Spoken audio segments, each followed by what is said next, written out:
Radhe Radhe to everyone. और आज है शिवाजी जयंती, तो मैं इसमें शिवाजी के बारे में थोड़ा सा ज़रूर बोलूँगी, क्योंकि शिवाजी एक महान योद्धा थे और उनको महान योद्धा बनाने में उनकी माँ का विशेष प्रयास रहा था। उनकी माँ, उनके पिताजी शाहजी निज़ाम के यहाँ नौकरी करते थे, यानी कि वो उनके यहाँ नॉबल हुआ करते थे उस समय में। लेकिन उनकी माँ ने बचपन से ही उनको ये शिक्षाएं दी कि तुम्हें जो है स्वराज्य लेना है। उन्होंने उन्हें ये समझाया कि ये पूरी धरती हमारी है, बाहरी आक्रमणकारियों ने आकर इस पर कब्जा करा है और हमें इसे छुड़ाना है, हमें स्वराज चाहिए, हम स्वतंत्र जीना चाहते हैं। और उनके गुरु कोणदेव जी, एक उनके गुरु थे कोणदेव जी और एक थे रामदास जी। रामदास जी उनके आध्यात्मिक गुरु थे और कोणदेव जी उनके गुरु थे जिन्होंने उन्हें धनुर्विद्या आदि की, घुड़सवारी आदि की शिक्षा दी थी। और उनकी माँ ने भी उनको जैसे एक माँ अपने बच्चे को बहुत पैम्पर करती है कि मेरे बच्चे को ठंड न लग जाए, मेरे बच्चे को गर्मी न लग जाए, मेरे बच्चे को धूप न लग जाए, ऐसा उन्होंने बिल्कुल नहीं करा। अपने बच्चे को बहुत ज़्यादा स्टडी बनाया, बहुत ज़्यादा मजबूत बनाया। वो उनको बहुत ज़्यादा धूप सहन करवाती थी, वो ठंडा पानी सहन करवाती थी, वो उनको पहाड़ों पर चढ़वाती थी, वो उनको खुले आसमान के नीचे पूरे रात भर के लिए छोड़ देती थी। और उन्होंने उनके अथक प्रयासों की वजह से शिवाजी एक महान योद्धा बने और वो उन लोगों को, यानी कि मुगलों को टक्कर दे पाए और उन्होंने स्वराज्य की स्थापना करी तो डेक्कन में। और तो उसका रीज़न यही रहा कि जो उनकी माँ थी, उन्होंने उन्हें भगवान राम कृष्ण की सीख दी। उन्होंने उन्हें अपने वेदों के बारे में, पुराणों के बारे में बताया। ऐसी ही शिक्षाओं की ज़रूरत आज हमारे बच्चों को भी है। हमारे बच्चे, मतलब मैं एज ए टीचर खुद भी देखती हूँ कि बच्चों को ये सारी चीज़ों में, हमारे वेद, हमारी पुराण, हमारी संस्कृति, हमारी सभ्यता, उसमें कोई इंटरेस्ट ही नहीं है। क्योंकि जब इंडिया में कॉलोनियल रूल आया तो उसके बाद हमारे ऊपर जो पाश्चात्य संस्कृति है वो पूरी तरीके से हावी होने लगी और हमें शर्म आने लगी अपने धर्म के बारे में बात करने में। हमारा खाना खाने का तरीका बदल गया, हमारा बैठने का तरीका बदल गया, हमारा शौच का तरीका बदल गया, हमारे सारे तरीके बदलने लगे।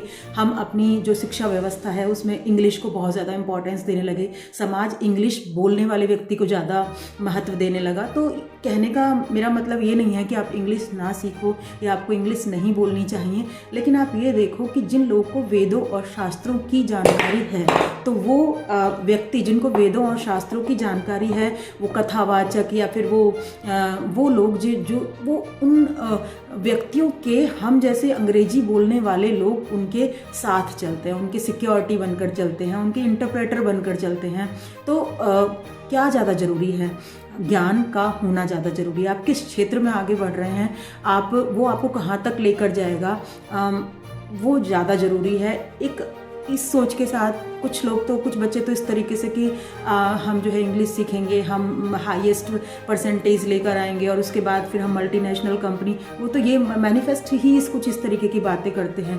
तो अगर हमारी मैनिफेस्टेशन सिर्फ नौकरी करने की होंगी तो हम गिवर कैसे बन पाएंगे, हम किसी को कुछ देने लायक कैसे बन पाएंगे?